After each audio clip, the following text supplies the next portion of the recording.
Alléluia. Bana Nzambe, mbote mingi, shalom, shalom.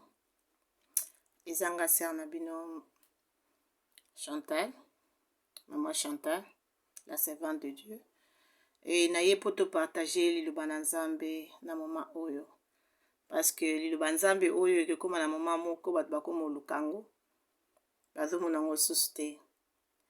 Et na mwa opportunité Nzambe apesi biso to grâce Sambo Nzambe apesi biso esengeli na biso toyeba ko partager liloba na Nzambe parce que mututu azana besoin koyoka o nini Nzambe abongisi pona tia na ye parce que la Bible dit notre Dieu parle tantôt d'une manière tantôt d'une autre.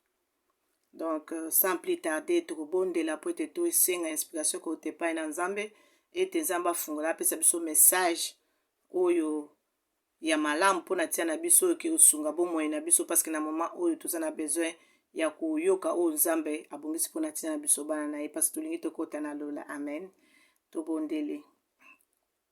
Seigneur de gloire, Nzambe topamboli tokomi so po toza Nzambe na bolingo. Yawe tala toye lisusu na se na makolo na yo Nzambe kosenga epai na yo papa. Ete koyoka liloba ko te epai na yo to message oyo bongisi mpona tia na biso mokonzi Yawe. Tolingi koyoka yo papa. Pesa biso oyo ekoki mpona tia na biso papa. Oyo eke biso bomoi na biso ekotambola na nzela malamu. Parce que esengeli ete tosala oyo ezali volonté na biso te kasi tosala oyo eza volonté na yo. Na yango tosengi ete papa yo pesa biso liloba oyo ekeuta epai na yo, liloba oyo ekochange bomoi na biso parce que Bible ezosenga na biso esengeli na biso toluka vie ya repentance biso bana na Nzambe po ete yango nde ezali clé yango nde kofungola biso na lola papa po après bomoi na biso na se na moi oyo ekolanda biso ezali misala malamu. Yango tolingi vraiment Nzambe ofungola biso otalisa biso pesa biso message oyo ekoki mpona tia na bomoi na biso ebana kosungama papa. Yawe na mitiki na se ya loboko na yo nasengi ete oinspire nga oloba kati na nga Nzambe po ete nakoka kopesa bana na yo eloko oyo ekoki Nzambe po ete ntango oyo toza na bosenga na yo topamboli tokomisi Nzambe. Yawe tosengi ete molimo santu na yeba kokamba biso mokonzi basali na biso ezali ya polele Nzambe tolingi tolia ko te pai na yo obanda na biso po susa na biso nde tobebisi nyonso eza ya monde ya ténèbre ba distraction nyonso ya yo te Nzambe toranda ngo nile sans effet tosengi présence na yo nyonso tobonde na kombo na Yesu. Amen. Amen, amen, amen, amen. Que Dieu soit loué. Tozo ko partager liloba na Nzambe na tang oyo e mama ya liloba na biso to sujet na biso ya liloba ezali où sera ton éternité. Donc esika nini bomoi na yo ekozala na se na soki okufi lelo bomoi na yo ekozala na esika nini, esika nini bomoi na yo ekozalela bandeko. Où sera ton éternité? Parce que tango tokomi bien aimé eza tango moko mabe eza tango moko makasi oki mwana Nzambe moko na moko azonga na makolo na Nzambe e koluka vraiment kotala kati na bomoi na yo esika nini oyo okweyaki mpo ozonga epai na Nzambe. Et sans plus tarder tokotanga na mukanda na biso soki toza na babible na biso tokozwa mukanda ya Luc chapitre 16 verset 19 oyo ezolobela biso sur un homme riche pe Lazare. Et natangi tobandi na mukanda ya Luc chapitre 16 verset 19. Je lis au nom de Jésus-Christ. Verset 19. Il y avait un homme riche qui était vêtu de pourpre et de fin lin, et qui chaque jour menait joyeuse et brillante vie. 19. Un pauvre nommé Lazare était couché à sa porte, couvert d'ulcères, et désirait de se rassasier des miettes qui tombaient de la table du riche, et même les chiens venaient encore lécher ses ulcères. Le pauvre mourut, et il fut porté par les anges dans les seins d'Abraham. Les riches mourut aussi, et il fut enseveli. Bien aimé, to tangi nanu oyo na 19 bazobisa biso babi eza na ba deux personnages wana bazobela biso eza na riche na pauvre Lazare. Na nini na mukanda na biso kuna bazoloba na biso ke riche azalaki mutu oyo azalaki na babiloko ya kitoko, azalaki kolata malamu, makambo nyonso ezalaki malamu. Tomoni mpe ke azalaki na vie moko, azalaki kovivre vie moko ya malamu vraiment. Kolia na ye, ata kolata na ye, kotala ye kaka bomona kaka mutu oyo aza mutu na mbongo, mutu ya misolo. Donc azalaki na vie moko, ozomona vie moko ya kitoko mingi, oyo bato babengaka mutu ya mbongo. Tala kaka bato ya mbongo, so mutu ya mbongo koyeba ko ba présenter oyo te, mais ntango omoni kaka ndenge elateli na ye, otali kaka olobi ke non, oyo mpenza aza mutu azo kosimba misolo. Baye koloba na biso susu na pauvre Lazare. Pauvre Lazare azalaki mutu moko oyo ye azalaki ntango nyonso na porte, andaki kofanda na porte oyo ya riche wana. Ntango ye bandaki kofanda kuna, ye azalaki ntango nyonso kolokota babiloko oyo riche abandaki kolia, biloko ebandaki kokweya. Soki riche alie oyo ebandaki kokweya na se, nde Lazare abandaki kolokota kolia yango. Epi bambwa babandaki koyana kolembola bapota ya makolo na ye. Donc azalaki na vie moko un peu difficile. Toyo komona ke eya kokoma na moma moko, ye Lazare akufaki. Lazare ntango akufi, ba ange bayaki bamemaki nzoto na ye, akendaki kose retrouver pembeni ya papa na biso Abraham, oyo babengeke le père de la foi. Azalaki pembeni na ye, akufi, ba ange nzambe atindi ba ange bayaki kozwa ye, azalaki na esika moko malamu. Epi na nsima mikolo, riche pe ayaki kokufa. Riche ayaki kokufa, bakundaki ye. Ntango riche ye akufi, ye ezalaki te ke ba ange bayaki kozwa ye, mais ye akendaki na lie moko ya lie de séjour. Lie de séjour engolobaki esika moko ya pasi. Esika moko ya pasi eza ya repos te. Kuna nde ba oyo basalelaka nzambe te, oyo basalaki batambolaki na nzela mabe, bango nde bakendaka place wana. Ntango riche akomi esika wana, amoni abwaki misu likolo, atala boye, atala na likolo, place oyo azalaki kosouffrir makasi. Azalaki vraiment kosouffrir vraiment. Atala boye, na pembeni wana amoni na musika, amoni Abraham.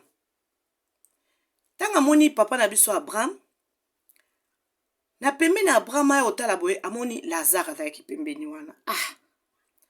Ye tanga amoni Lazare, na 24 bazoyebisa biso totanga, il s'écria: Père Abraham, aie pitié de moi et envoie Lazare pour qu'il trempe le bout de son doigt dans l'eau et me réfléchisse la langue, car je souffre cruellement dans cette flamme. Bandeko. Riche abwakaki misu na ye atalaki ete na pembeni amonaki, na pembeni Abraham amonaki Lazare azalaki wana. Ayokaki pasi mingi, epe ayebisaki Abraham, abi papa Abraham, nakosenga na yo oyebisa Lazare soki akoki ata kozwa litanga na ye ya soyi ya pamba, atia nga na munoko, ekita ata na munoko na nga, mpo munoko na nga esi kokauka, naza ya kokauka. Na 24 kuna, balobi na biso po alobi ke naza ya kokauka makasi. Na 25 soto kiti, balobi Abraham répondit: Mon enfant, souviens-toi que tu as réussi tes biens pendant ta vie et que Lazare a eu les maux pendant la sienne. Maintenant, il est ici, consolé, et toi, tu souffres. Oh, bien-aimé. Abraham azongiselaki riche wana. Alobi, tala yo tango ozalaki na bomoi, ozalaki na vie kitoko, ozalaki na vie moko ya kitoko makasi. Lelo yo tala yo okufi, okomi na place moko malamu te. Ozalaki na vie penza, ozalaki komona pende ke ozalaki malamu na makambo na yo nyonso. Siko tala esika oyo ozali, okomi na esika mo ya pasi. Mais tala sikoyo Lazare oyo bandai ko négliger, oyo bandai kutu kolia biloko na yo, ozobwaka ngo na se, ye alokotaka na bambwa na yo. Lelo tala sika ya zali. Wana riche a répondaki Abraham a répondaki riche. Po ete riche place oyo akendaki ezalaki place moko ya pasi ya tourment. Amonaki Lazare, tanga amoni Lazare nde ayebisaki papa Abraham soki Lazare akoki kotia litanga ya soyi ya pamba po place oyo azali azosufri makasi. Et total na 26 kuna balobi na so d'ailleurs tango alobi ke po place oyo azali azosufri makasi. Et puis na 26 comme babi d'ailleurs il y a entre nous et vous un grand abîme, afin que ceux qui voudraient passer ici vers vous ou de là vers nous ne puissent le faire. Alobi, omoni tala kutu ndenge zawa. Esika oyo bino bozali, d'abord place oyo ozali, na o biso tozali, donc ekoki kosalama te. Ekoki kosalama te na oyo ozosenga wana. Place oyo ozali na place biso tozali, ekoki kosalama te, ekoki kokutana te. Donc eza na nini différence munene to grande abîme, eza na différence munene oyo ekoki kosala de façon ke mutu asalisa yo place oyo ezali. Donc eza pasi po mutu aza wana place oyo ozaleleli ekoki kosalama te. Donc ke lisungi ekoki kopesama te. Po place oyo azali eza place moko ya mabe. Et place au penani azali eza place mo ya malamu epe eza musika, donc ezoko correspondre te. Lingala kande mutu zozanga biso bandeko. Sikoyo na 27 kuna bayo koyebisa biso les riches ye moko riche wana ye moko susu abandi koloba na papa na 27 otangi. Les riches dit, je te prie donc père Abraham d'envoyer Lazare dans la maison de mon père, car j'ai 5 frères. Riche ayebisi su papa Abraham abi nazosenga na yo otinda Lazare akende na ndako ya papa na ngai po ngai nazali na bandeko na nga bafrère na nga baza 5 bandeko nango batikali kuna. Et puis na 28 balobi kuna, c'est pour qu'il ait attesté ces choses afin qu'il ne vienne pas aussi dans ces lieux de tourment.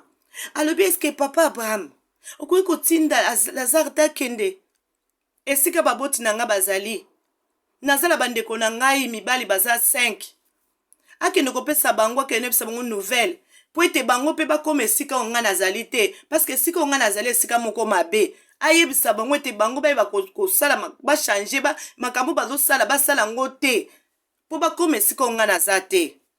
Toyoki réponse oyo nani esika onga nazali esika moko ya pasi nalingi te bandeko na nga bakoma kati na esika oyo. Et na 29 babi Abraham répondit, ils ont Moïse et les prophètes qui les écoutent. Alobi Abraham alobi bango kuna na mokili baza na Moïse na ba prophète. Moïse aza kuna zoteya pe ba prophète baza kuna. Na 30 babi et il dit non père Abraham, mais si quelqu'un de mort va vers eux, ils se repentiront. Alobi soki na 29 Abraham répondit, ils ont Moïse et prophète qui les écoutent. Et le Seigneur ba yoka bango parce que kuna Abraham bazali et puis kuna Moïse azali et puis ba prophète bazali. Et puis yé aye koloba lisusu. Mais si quelqu'un de mort va vers eux, ils se repentiront. Alobi soki mukufi akei esika bango bazali. Est-ce que bako bongo la motema bako changer? Et Abraham alobi na ye balobi na 31. Abraham lui dit, s'ils n'écoutent pas Moïse et les prophètes, ils ne se laisseront pas persuader quand même quelqu'un de mort ressusciterait. Alobi bango lokola baza kuna soki bakondima bango te bao baza na bomo ekuna même muto ya kolongwa awa pakendo te ya bankuna bakondima kutu kaka te. Alléluia. Na kati totangi oyo histoire ezoloba na biso ya riche na Lazare wadalaki pauvre. Bien aimé bazolinga bayebisa biso kuna nini? Riche aza nani? Riche ezali mutu oyo azwa makambo na ye to musala na ye to bambongo na ye to kofinga comportement na ye makambo na ye yango nde mutu eza lokola riche po na ye. Ye azwa na ye makambo wana nyonso ekomisango yango nde mutu ezwaka vraimen ezozwa place kati na bomoi na ye. Musala na ye nde mutu ekoma riche po na ye. kosalela nzambe kobanga nzambe eza te. Alingi kosala donc ye amipesa na makambo ya biloko ya mokili. Tomoni ke Lazare awa azalaki Lazare azalaki mutu moko azalaki pauvre, mais ntango aye kokufa akei kuna epai ake na sika oyo ya lieu de repos. Bien aimé, esengeli na biso tolanda histoire oyo. Mozwi oyo ntango azalaki na bomoi, azalaki na biloko nyonso, makambo nyonso azalaki nango, azangaki eloko moko te. C'est pour te dire quoi? Biloko nyonso tozomona ba matériel, biloko nyonso bato bazoluka, o ba passer bakomi kote ya bato, soko opesi boye, okokoma boye, sala boye, sala boye, sala boye, sala boye, okozoba voiture, okoza bandako abele, okosomba ba biloko. Bien aimé, nyonso wana eza ba matériel. Ce sont des choses qui vont rester. Bible ezo Luka, les royaumes des cieux, ce qui toketa na Matthieu chapitre 6 verset 33. Cherchez d'abord les royaumes des cieux et le reste vous sera donné par-dessus. Bazolinga ba yebisa biso ke biloko to bozwi na yo oya sena moi e komemona esika moko te. Lelo soko kufi, bien aimé. Okomema biloko nyonso wana te kotikala. Totikali komona ba président te, totikali komona bato binene te ba riche na banani, bazalaka na babiloko na bango, batika ba banki ba compte na bango ba mbongo na ba compte na bango, batiki bandako ba avion ba biloko bande kotango bato wana bakufaki, ba memaki eloko moko te batikaki. Mais soki bato wana bandimelaki nzambe te. Bien aimé bazali place oyo riche wana azalaki. Pona koyebiso ke bozwi oyo asena moi ekomemona esika moko te. Luka kutozanga na yo ya mukili oyo kasi ozala na Yesu bien aimé. Luka ozala na Yesu atambwisa bomoi na yo. Bien aimé bakopesa bandako, bakopesa ba voiture, bakopesa nyonso. Bakombo nyonso yo zana ngo ya lokumu, ba diplôme ozana ngo bani nyonso e omema o wapi? Soki oyebi nzambe te. Toboyi te. Kozana diplôme eza lisumu te, kozana voiture eza lisumu te, kozana bandako eza lisumu te, mais ekoma nzambe na yo te. Eza la première place te na bomoi na yo. Luka ke premier oche eloko eza eloko liboso na bomoi na yo, ezala Yesu afanda kati na bomoi na yo. Otala misala nini o misala na yo ozotambola ndenge liboso na nzambe.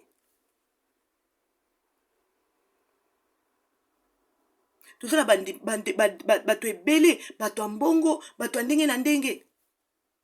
Akutana mutu mususu mutu moko na nzela azosenga ebe pesanga bopesa. Akotale ko na misu te. Donc azomona pena ke donc o pena ko posa na pembe na ngate bien aimé. Bible zo sabiso peke na mukolo wana Yesu akotuna bake na tanda yaki na nzela. Osalisaki ngai te, nazakaki bilamba olatisaki ngai te. Nazangaki biloko akolia opesaki ngai te. Bandeko. Eza na bandimi ebele pe mususu awa.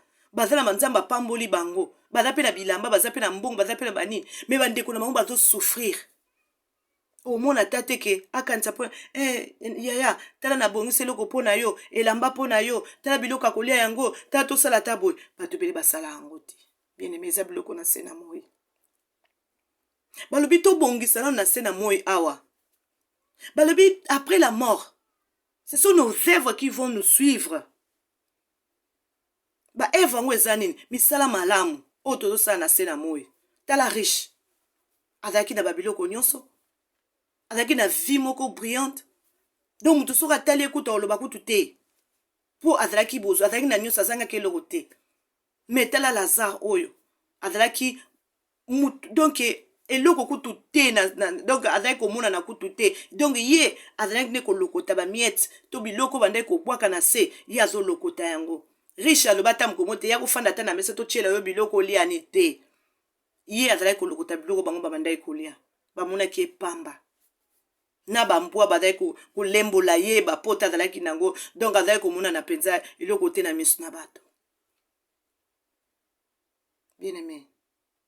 Totala bomoi na biso. Tala bomoi na yo ozotambola nango ndenge nini. Eloko nini ezali lokola riche na bomoi na yo. Okamata musala na yo, bien ke bafutaka yo, okomisa ngo nzambe na yo. Ozaka su na tante ya kubondela. okomanga na sala ka banda to na zonga ka kende na fatigue na ata na ta ya kupusa libosa ya obondela penza te na ata ya kusangana ta baninga te na ata na okomi kopesa ba raison donc ozwi siko donc musala na yo ko bozwi pona yo classe na yo ko bozwi pona yo bana na yo bakomi bozwi pona yo ozo makambo ebele o place yango liboso makambo nzambe zonga sima misala malamu nzambe azosenga na biso tolinga bandeko na biso tokende kotala bandeko na biso bazangi kosalisa baorphelin bafemme veuve ndeko na yo bozalaka na ye boyaka nene eglize omonaka ndeko na chaque dimanche alataka elamba moko wana sapato kutu otala kutu te bien aimé balobi misala na biso nde mute kolanda biso. La Bible dit que où sera ton éternité? Luka osala malamu na se na moi. Luka otamona kobanga nzambe. Luka via repentance na bomoi na yo. Tala kati na yo eloko nini ekomi lokola nzambe po na yo. O eza ekomi lokola eza lokola riche po na yo. Est-ce que eza musala na yo? Est-ce que eza classe na yo? Est-ce que eza ba faire oyo ozosala? Est-ce que ça bandako oyo zanango? Est-ce que ça ba voiture oyo bapesi yo? Comment ko poussa okoma nango toke ebele? Oyo ebosanisi yo nzambe? Bien aimé balobi ke tout ça ce sont des accessoires oyo kotikala. Babito luka na bokonza likolo. Bokonza likolo eza kosala malamu, kosala misala malamu. Koluka le royaume des cieux. Balobi pete ke to kwa toza na sina moye toza nite bien aimé zala na ndaku na yo zala na voiture na yo sala affaire na yo mais kokomisa yango te ezala lokola riche mpo na yo lukozwa nzambe otya ye liboso bandeko mosusu bazangi place ya kolala yo oza na bandako soki combien est-ce que okanisa nazwa ta ndako eza na kote kuna napesa bandeko wana balala na ndako na yo oza soki na 5 chambre sere to frère bayaka na église bana esika olala te bakoma kaka kolala na kati na permanence mais yo oza na bandako oza na bachambre oprefere na yo bafrère balala na bango kuna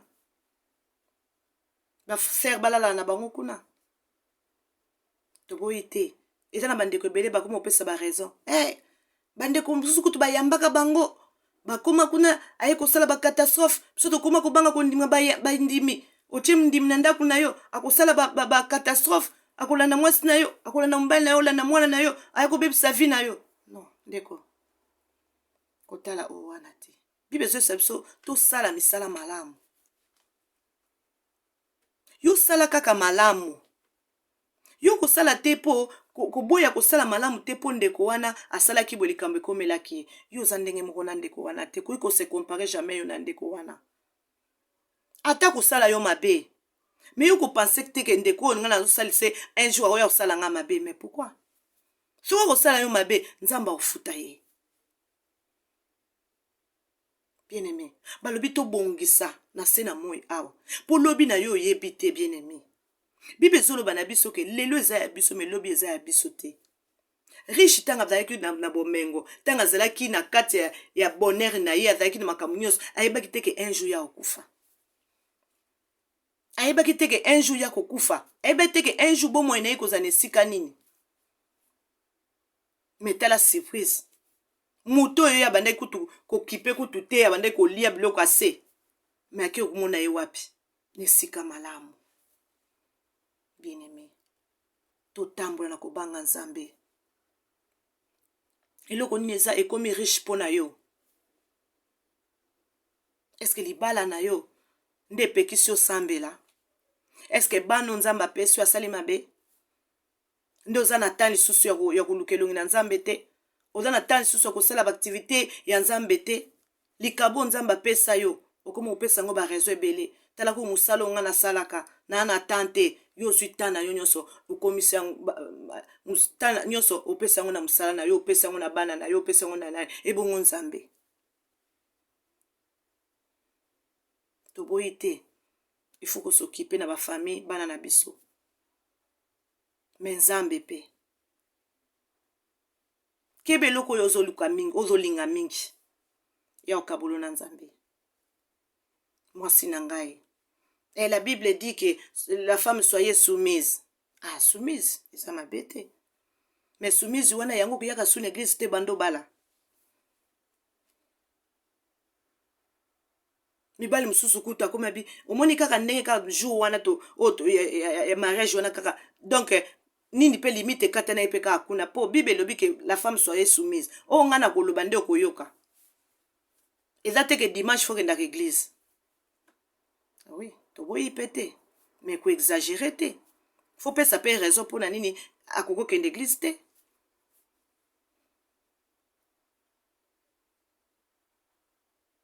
Et l'église ango pe lelo bakangi ba bâtiment. Siko soki ozaki mutu tantôt plus tôt.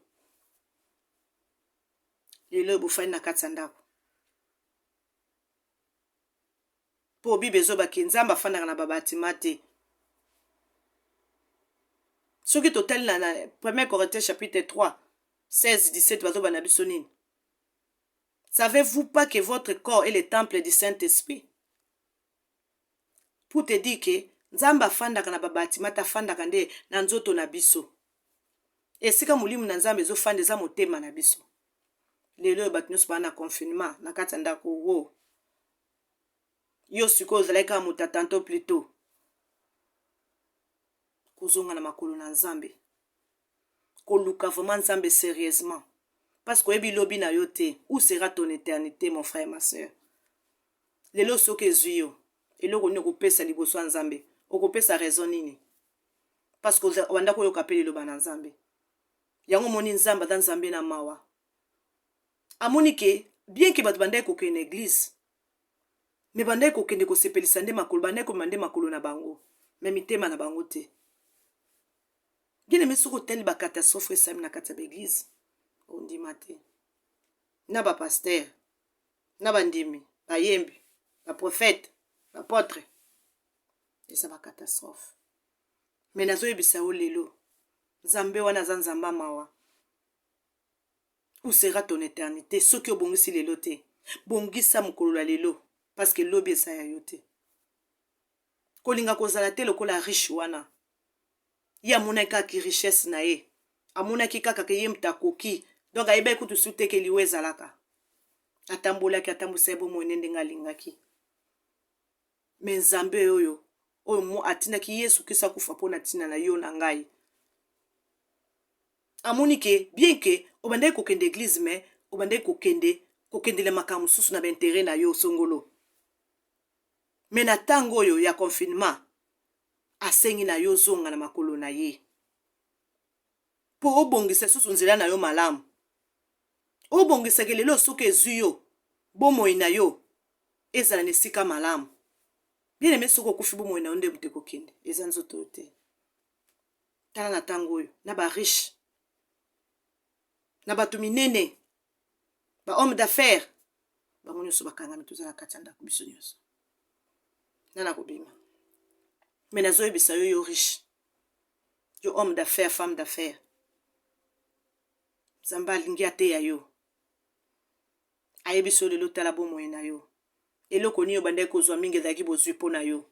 Oyo komisaki yango penzaki no osukeli kaka wana. Affaire oyo bandai kosala. Mbongo oyo bandai kozwa ki directeur. Ozalaki nango batiaki au poste minene ozwaki. Yango nde mutu elongolaki opene na nzambe. Yango nde mutu ezalaki richesse mpo na yo. Elelo nzambe alobiki ezonga na se na makolo na ye. Bible ezoso alingaka liwa mutu mabe te. Ezekiel chapitre 33 verset 11. Abina sepelaka na liwa mutu mabe te. Nalingi ete mutu mabe asosola mabe na ya zonga. Enga na kolimbisa ye bien aimé. Eloko nyo ezali lokola richesse mpo na yo. Oyo zongo lokola bozwi mpo na yo. Oyo ezobosanisa yo ke opusana pene na nzambe. Oyo ezobosanisa yo ke osala malamu. na tango ya confinement na kati ya ndako bien aimé. Zwa vraiment bomoi na yo ochango liboso na yo otala eloko nyo moneke ezaki richesse pona yo mbongo bande kofuta na mosala ezaki ebele yango mutane kosala ki ozala pene na Nzambe te affaire yo bande kosala to ki directrice oyo ou bien ki chef oyo bapesaki yo ki grade oyo aminene bapesaki yo nde mutu bande kosala te kozala pene na Nzambe to ki ndumba nde mutu esalaki yo ekomisi yo eza nde richesse pona yo oza mwana Nzambe en même temps obimaka na yo to ki ekobo oyo ozosala okenda kosamela Nzambe ma ekobo nano otiki te okende kosamela Nzambe ma ekoyina nano otiki te okende kosamela Nzambe ma ekotonga nano otiki te okende kosamela Nzambe rankini nano otiki te okende kosamela Nzambe zuwa nano otiki te bien aimé zonga na makolo na Nzambe aza kozela yo aza na mawa na yo alingi tokufa ndenge yo ozali bien aimé okenda kosambela me rankini nano otiki te zuwa nano otiki te koyiba nano otiki te koyina nano otiki te ki fornication na yo nano otiki te ki debauche na yo nano otiki te adultère wana ozosala me oyebi Nzambe yango nde mutu ekoma bozwi mpo na yo nde kozonga lela tika makambo nyonso banda ekosala Nzambe apesi stop alobi ke bozongelanga bana na ngai biloko nyonso ezali lokola bozwi mpo na yo bien aimé a partir ya lelo yeba na kotika ngo nyonso loba Nzambe nazongi na sela makolo na yo nalingi nakoma mwana na yo ya solo po ete nalingi ete lobi soki bomoi na ngai ekei ezala esika malamu nazala lokola Lazare me lokola riche wana te poske riche amoneka bozwi na ye ezali nini ndeko biloko nyonso nauti kotanga yango nde bozwi na yo ekozangisa yo lola bien aimé tala mokili ndenge ekoti molili liko na maladi ya coronavirus bien aimé biloko wana kuta tele biso te biso bana Nzambe toza na makia na Yesu ebombi biso bozobanga ba corona wana bongo siko masumu oyo oza nango okele soko okufi bomoi na yo ton éternité sera où? Tu dois te repentir mon frère ma sœur. Tu dois laisser ton ancienne habitude. Tu dois abandonner le péché bien-aimé. Tu dois abandonner l'adultère. Tu dois abandonner les rancines. Tu dois abandonner la jalousie. Bien-aimé. Oh. Eza mawa mingi bana Nzambe. Nzamba yebi. Abisuki na tiki bana na ngai oyo ba okota lola te. Suki na tindi mwana na nga zonga sikoyo bato ebele bana na nga ba otikala. Suki enlèvement ekomi lelo ndeko mingi balingi okende te. Yango na eloko esalami. Ezali pe malamu mpona Nzambe. Bien que ça mission Satan asalaki plan maléfique ou asalaki. Mais en quelque sorte aussi c'est aussi bien pour Dieu parce que Nzambe nga récupérer bana na ye. Bana na yo bakene na kati ya église oyo ba faux prophètes. Ba bimisaki bana na Nzambe. Ba bebisaki bana na Nzambe bakotisaki bango na balie na bango. Bakomaki ba idolâtre. Ya ba pasteur baloba na pasteur boete wana pasteur nanga nga pena soko ngoboma nga eloba kaka komwa pasteur nanga yende Nzambe oyo eza kati na yo zoluka te ko changer vie na yo luka Nzambe restaurer vie na yo changer vie na yo bien aimé. Où sera ton éternité mes bien aimés? Lobi na yo ekozala wapi? Nzambe lobi osonga lelo eloko nyonso ezalaki lokola richesse mpo na yo oyo bakolongola yango mona Nzambe nde mutaleki tombola nzambe na bomoi na yo. Luko bando sala malamu. Zongisa makanisi na yo bien-aimé. Soki ezwaki yo lobi ngo okende esika nini. Kasi nzambe apesi yo asali yo grâce oza na bomoi. Bien-aimé bao bakufi oleki bango na nini. Yango nazosenga na yo. Nzambe atuni yo lelo. Où sera ton éternité? Bien-aimé soki eyeli yo lelo. Okende esika nini. Luko bongisa bomoi na yo. Lele epai na nzambe lobi nzambe nazongi na se na makolo na yo. Nazwaki mosala na ngai ekomaki lokola richesse na nga. Nazwaki mobali na nga ekomaki lokola richesse na nga. Mwasi na nga ekomaki lokola richesse na nga. Kindumba oyo ekomaki lokola richesse na nga. Kotonga, koyina, koyiba, kofinga bien-aimé, kotonga. Ezalaki lokola richesse mpo na nga nzambe. Me natiki biloko nyonso nalingi suki kosala yango te. Papa yokela nga mawa. Nazongi na se na makolo na yo. Bien-aimé banda kolela. Senga bolimbisi epai na nzambe. Loba nzambe oza papa na ngai. Nazongi lokola mwana oyo abungaki. Azongaki na se na makolo ya papa na ye. Papa na ye ayambaki na maboko mibale. Ayebisaki basali na ye. Bosukola ye. Bosala azala propre. Ndenge pe lelo nzambe azosenga azokotala yo zonga. Richesse oyo ozalaki nango. Alobi zonga na makolo na ye. Bien-aimé, cherchez une vie de la repentance. C'est ça la clé du ciel, bien-aimé. Zabado senga na yo, luka vie ya sanctification. Tala riche oyo, ayeko se retrouver nesika ya tourment. Amoni Lazare andimate. Lazare azaki nesika ya malamu. Nesika ya repos. Yo pelelo soko kufi. Ok, na lieu de repos, ou bien na lieu de tourment. Soko bongisi te bien-aimé, vie na yo. Ton éternité sera dans les tourments. Et on a zo senga na yo. Parce que nzamba lingaka liwa mutu mabe te. La Bible dit que ce que l'homme aura semé, il le moissonnera. Bien-aimé, loko yo zo lona obuka yango.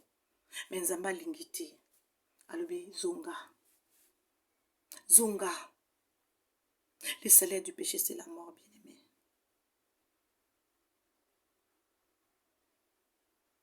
Tozaba na nzambe. Balobi o nyonso akomi kati na Yesu akomi moto na sika. Makambo nyonso akala bosani. Yo koti kati na Yesu. Obandaki malamu. Apo yo kozongela ka makambo ya kala wana. Elo nisali po zongela vi na yo ya kala. Yango nde mte komi richesse na yo bien-aimé. Koza lokola richesse. Za lokola pauvre Lazare. Tanga kufaki akindaki na lieu de repos. Na yango ozaki message. O nzamba linga kopesa yo na ngai. Ete tozonga na makolo na nzambe moko na moko atala bomoi na ye. Esika nini oyo akoyaki. Eloko nini ezalaki lokola richesse mpo na ye. Ebane kozanga ete oza na présence ya nzambe. Malgré kokende na yo l'église. Malgré kobondela oyo bandaki kobondela. Koyina etondaki kati ya motema na yo. Koyina. Jalousie. Kotonga. La fornication. Omelaka masanga. Na kobatama. Bien-aimé kobomba nzambe te. Yo batama place nini. Bandi mosusu amelaka ne masanga tia yango na kopo. Po bato bayeba te. Ozo batama nani. Nzambe abatamaki te. Azomona nyonso abi amonaka. Ata na se na mai. Amona partout. Parce que mta saki lola pe mokili. Bilo nyonso mta salaki yango. Na iloba na ye. Okima nzambe esika nini. Ya moto ezake. Zonga na makolo ya nzambe. Lele epai na nzambe. Eloko nyonso ezaki lokola bozwi mpona yo. Senga epai na nzambe. Lela nzambe. Namonaki yo ezaki lokola bozwi mpona ngai. Limbisa ngai. Natiki yango. Nakozalaka mwana na yo ya solo. Nakotambolaka na yo. Nasengi molimo santo azo esika kati na bomoi na ngai. Atambulisa ngai papa nasala eza volonté na yo. Moko na moko atala bomoi na ye na temps oyo. E nzamba azali wana mpona kolimbisa pe kopetola pe na korestore vi na yo lisusu. E okopambolama mokolo wana soko okufi bien-aimé. Ozala lieu de repos. Ozala lieu de séjour te lokola riche wana. Na yango ezaki lokola message nzambe alingaka apesa ngai na yo moko na moko amitala azonga na makolo na nzambe. Tika ete nzambe na bomoi oyo apesi message oyo alingi yo na ngai apambola moko na moko nde soki enlèvement esalami te na buta lelo tolobi te tokokutana lisusu parce que nzambe aza toujours na bamessage mpona kopesa bana na ye parce que alingaka liwa moto mabe te. C'est ça parce que lifelo esalami mpona satan na baange na ye na bademon na ye esalami mpona biso te na yango aza kobenga yo zonga na makolo na ye. Tika ete nzambe apambola moko na moko. Butu malamu nde tomonani mbala na nsima. Bye.